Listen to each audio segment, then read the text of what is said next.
très intéressant. Je suis sûr que l'explication est technique derrière, parce qu'on avait eu la même problématique. À un moment donné, je voulais m'intéresser à l'ischémie silencieuse dans l'hypertension, et c'était un problème technique. Je suis sûr que c'est un problème technique qui les différencie. L'idée a commencé il y a quelques années avec Omron sur cette fameuse association, ce qu'on appelle le mauvais couple, hypertension, fibrillation auriculaire. Et vous avez vu qu'ils ont lancé sur le marché d'abord le concept et deuxièmement la machine, l'Omron Complete, que vous allez voir, qui est un appareil qui est les deux en un. Il prend la tension et la fibrillation, puisque c'est l'un et le provider de l'autre et le fournisseur de l'autre. Et donc, pourquoi ne pas faire deux en un? Mais l'idée va au-delà de ça.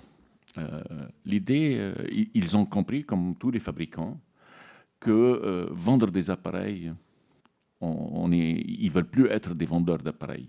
Ils veulent être des partenaires. Que ce soit eux ou tous les fabricants que vous allez voir. Hein. Je ne travaille pas pour eux. Je suis consultant dans beaucoup de boîtes. Ils veulent être ce qu'on appelle des providers de services. C'est-à-dire, on vous donne l'appareil et les services qui vont avec. Ils vont parler mieux que moi de cela, mais ça vous donne une idée du concept. À partir du moment où je deviens un provider de services dans la santé, il faut que je devienne un partenaire. Et si je suis un partenaire, il faut que je sois un partenaire sérieux des sociétés scientifiques et que j'offre des prestations. Je travaille avec Omron depuis très longtemps, au Japon, en Europe, etc. Et c'est ce qu'ils ont fait. Ils ont monté, je ne sais pas si vous le voyez derrière, donc ils ont monté des modules de formation qu'ils ont appelés Omron Academy et qui est sous l'égide de la Société européenne d'hypertension. Donc ils ne veulent pas plaisanter, ils veulent faire les choses sérieuses. Donc ils ont fait ça sous l'égide de la Société d'hypertension européenne, de la Société internationale d'hypertension. Je pense qu'il y a un partenariat avec la société française. Ils ont un partenariat avec la British, donc avec des gens qui travaillent d'une manière sérieuse. Et ils ont commencé à offrir des modules de formation, des kits de formation, etc.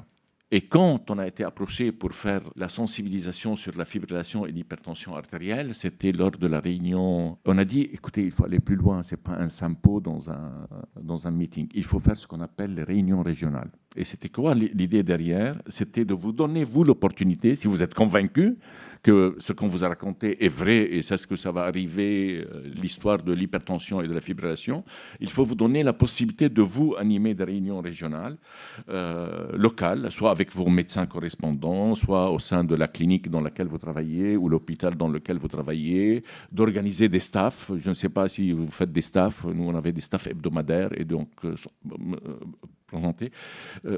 Donner de l'information et de l'information sur ce sujet. Pour vous aider à faire ça, eh ben, il faut qu'on vous facilite la tâche, parce que vous ne connaissez peut-être pas toute la littérature comme nous, experts, parce qu'on vit là-dedans tous les jours. Donc, on peut vous fournir la biblio, on peut vous fournir les kits de communication, on peut vous fournir les kits de diapos, etc., etc. Donc, ça, c'était l'idée derrière les réunions régionales, et tout ça, ça rentre dans le cadre de cette fameuse académie. Donc, ils vous font cette proposition. Moi, je trouve que c'est quelque chose de bien. À la suite de ça, je dis, on ne peut pas conseiller quelque chose qu'on n'a pas testé. C'est très difficile. Nous, les cardiologues, on a envie de voir les techniques, on a envie de palper les techniques, de voir l'automesure. On a manipulé les appareils dans tous les sens avant de commencer à les prescrire. Je dis, ça serait bien de lancer une enquête. Donc, on avait décidé, Thierry et moi, de concevoir une enquête, mais vraiment simple, sur l'utilisation et la prescription de ce type d'appareil. En disant, vous avez connu jusqu'à maintenant le tensiomètre, vous avez connu jusqu'à maintenant le cardia avec, allez, je le tiens à l'électro. Prenez un appareil, utilisez-le, soit vous êtes content ou pas content. Si vous êtes content, vous allez me dire, oui, bien, pas bien, il déconne ici, il n'était pas adapté à ce patient, non, il fonctionne bien, il peut être utilisé, tiens, pourquoi pas par les infirmières, pourquoi pas par les cardios, pourquoi pas par les médecins généralistes, parce que son algorithme est assez précis, etc. Donc, on a mis en place cette fameuse enquête qu'on a appelée l'enquête complete, Omron Complete, qui est vraiment très, très simple, 3 questionnaires. Le premier questionnaire, c'est quoi l'objectif? L'objectif, c'est de voir si vous êtes satisfait et si on peut, si c'est une technique faisable. Elle se déroule en 2 étapes. La première étape, vous testez l'appareil, et la deuxième étape, vous donnez votre avis, ce qui est très logique. On ne va pas vous demander votre avis sans que vous ayez testé la machine. 3 questions très, très simples.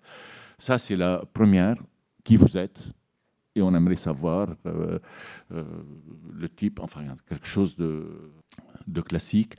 On ajoutera, je discutais avec Omran, mais avec surtout Marie-Lucie, si les gens font partie des centres d'excellence d'hypertension, parce qu'ils sont plus sensibilisés au sujet. Donc peut-être il y aura une case à sticker.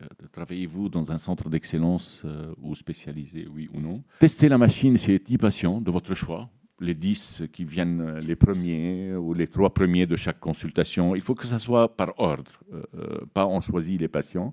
Donc soit je décide aujourd'hui de tester la machine, soit à chaque fois que j'ouvre ma consultation, je prends les 3 premiers ou les 2 premiers et je teste l'appareil. Et le questionnaire est très simple. Est-ce que l'appareil est applicable, oui ou non? Qu'est-ce que ça veut dire applicable? Est-ce que j'ai un brassard où je ne peux pas mettre un bras où je ne peux pas mettre le brassard? Est-ce que le patient ne peut pas mesurer? Donc, applicable, oui ou non? Je peux obtenir la pression, oui ou non? Est-ce que quand j'ai obtenu la pression, c'est fiable, oui ou non?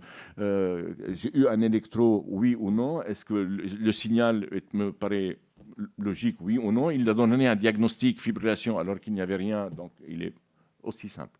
Sur 10 patients. Et après, la troisième partie, elle est beaucoup plus simple. On a enlevé tout ça dans la version finale.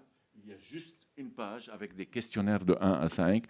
Est-ce que vous pensez que c'est bien? Est-ce qu'on peut le prescrire? Qui est l'utilisateur? Etc., etc. Si vous êtes intéressé par ce type d'enquête, et moi j'aimerais bien vraiment que vous participiez, parce que j'aimerais avoir votre avis au-delà des recommandations. Les recommandations nous disent quoi utiliser, etc.